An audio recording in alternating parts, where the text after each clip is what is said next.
Digimon, as it started its life as a franchise as a virtual pet, often has various alternative evolutions that can be triggered by particular events or by specific care requirements.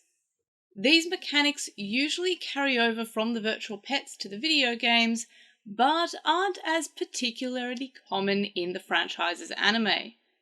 The main way that the Digimon anime portrays these alternate parts, however, is with Dark Evolution, which has been done pretty much every series of the anime in some way or another. First up, we have, of course, Skull Greymon in the first series of the Digimon anime, Digimon Adventure. So we have the group all are getting these crests, which allow their Digimon to evolve to the next stage, that stage being perfect, and unfortunately only one kid has it at this specific time, and basically all the weight falls on this kid's shoulders to basically protect everyone else because he's the only one who can potentially evolve to the next level. So he kind of forces his Digimon to evolve by overfeeding him. He kind of just demands him to evolve rather than look into how to get him to evolve more naturally. And this results in his Digimon evolving into a dark or an evil version of his Digimon, which is called Skull Greymon. So that was the first instance of us having a dark evolution. We get Skull Greymon, who, funnily enough, didn't appear on the first version of the Digimon Virtual Pet, because that's where Metal Greymon was. He actually appeared on the second version of the Digimon Virtual Pet, which had no other Greymons on it at all. And something I really like about the Virtual Pets is that the evolution paths aren't super linear like they are in the anime.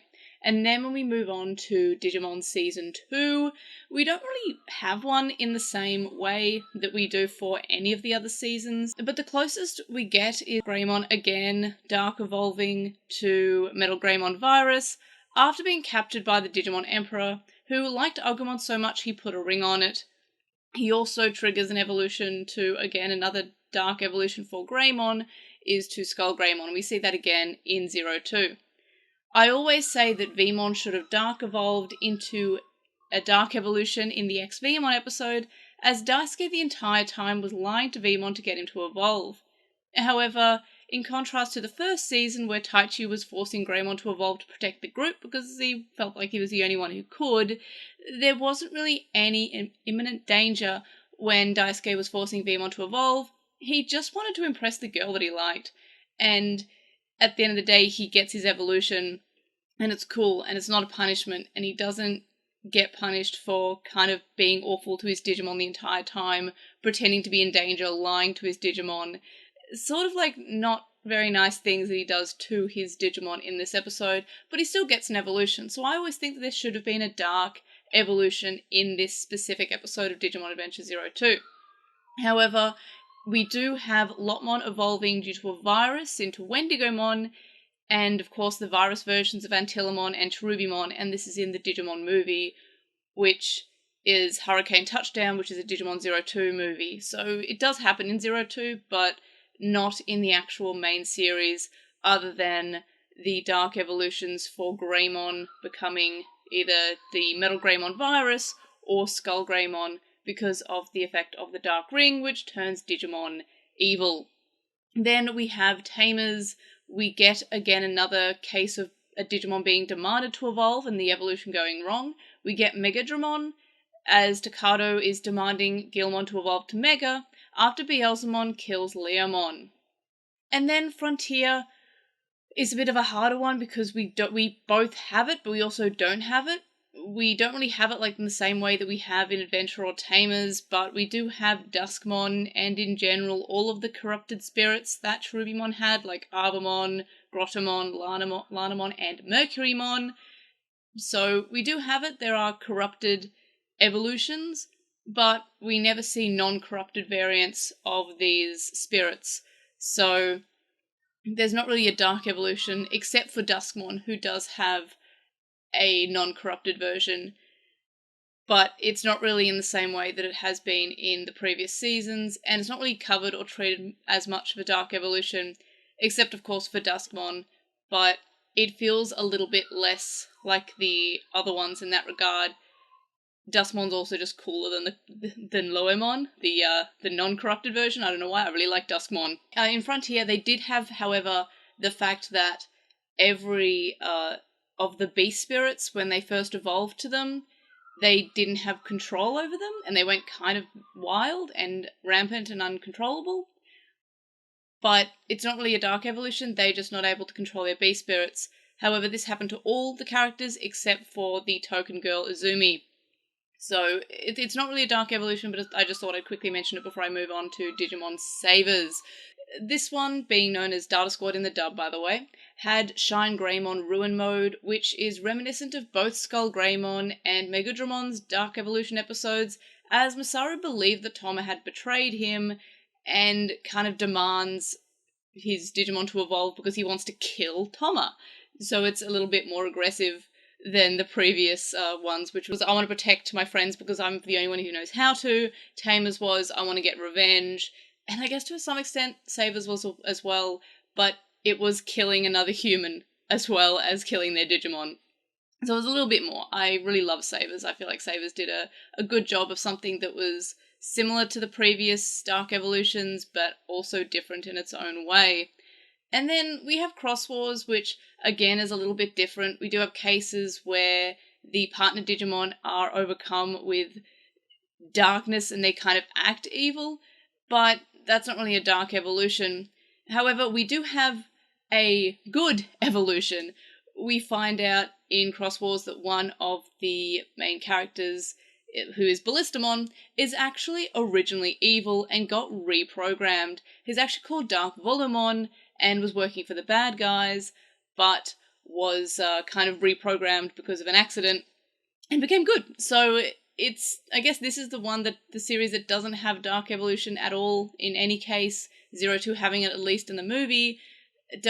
With Xros Wars, we don't have a Dark Evolution, we just kind of have a good evolution, but it still has that sort of idea of a different evolution path.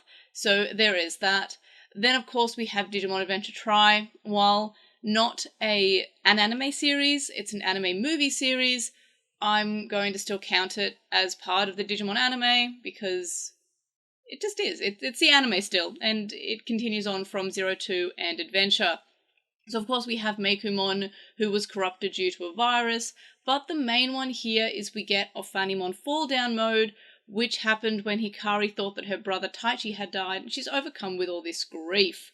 So, again, a different way of having an evolution, a different character that has it. It's not just always the main character. In every other series, it seems to be. We have Agumon in Adventure, we have no one in 02, I guess. In Tamers, it's Gilmon, who is the Goggle Kid Digimon. So it was nice to see this happen to a character that wasn't the quote-unquote main character with the goggles. So it was nice to see something a little bit different here. In terms of the next series, which is Digimon Universe Apply Monsters, or Appmon, it again is a little bit different and takes it in a different way, but it's also not necessarily a bad evolution, as it's the only evolution. So we have Offmon, who is just completely out of control when he evolves.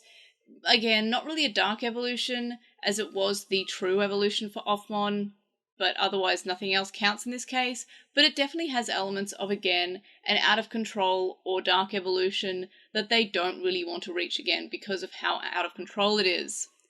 And then we have Digimon Adventure : which, while I'm not a fan of this series, it does do a lot of different types of evolutions and alternate paths, and of course does have quite a number of dark evolutions or dark Digimon that are resulting from evolutions from the main characters.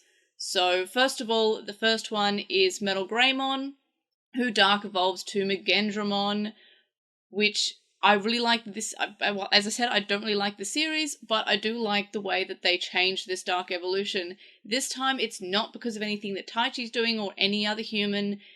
Or I guess Taichi's involved, but it's not because Taichi is forcing his Digimon to evolve or anything. So what's happened is that he thought that Taichi has died, and he effectively just loses control and Dark evolves to Mugendramon. Again, this is really interesting that it happened. It's not just the human partner that has emotions that are influencing evolution here.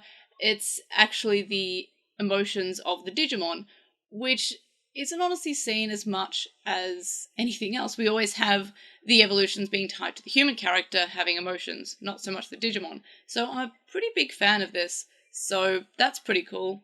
We also have Patamon, who sort of spurred the birth of Devimon. Devimon is actually Patamon's darkness, kind of fused into one being. So they're kind of the same character.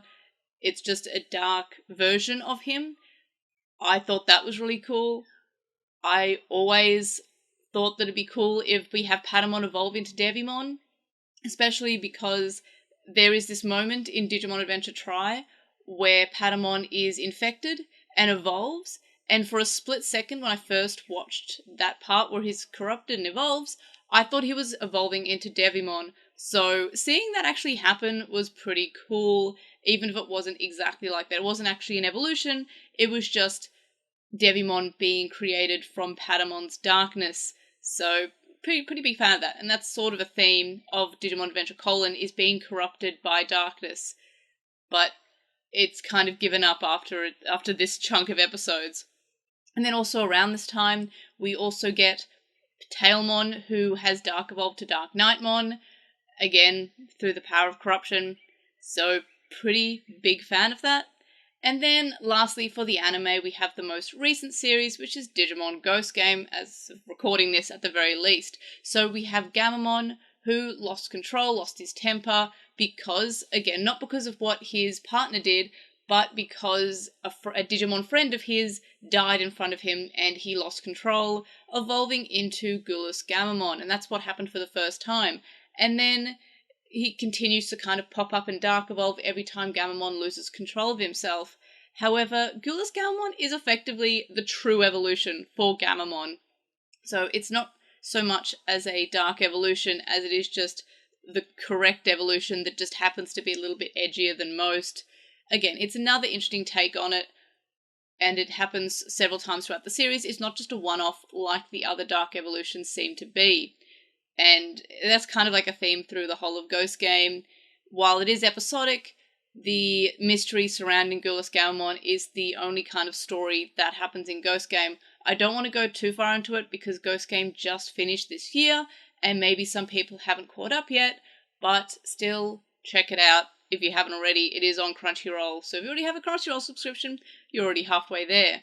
And then, very most recently, I guess not including Ghost Game, but not also happening in the anime, and this is honestly nearing spoiler territory, so feel free to just mute me or just tune out for a second. And this is in Digimon Survive. And while Survive had a lot of things that I absolutely adored about it, it seemed to really tick boxes that I've always wanted the anime to tick, and it had themes that I really love from the anime in the video game, but in a more adult kind of setting. So, in Digimon Survive, we had Lopmon Dark evolving to Wendigomon because of his human partner's physical abuse of him, which was a fairly incredible moment and honestly surprised me. The fact that Wendigomon then killed and ate his human partner, which caused Lopmon himself to die as his human partner had died, meaning that it was definitely the only case of Dark evolution having a more permanent and severe consequence.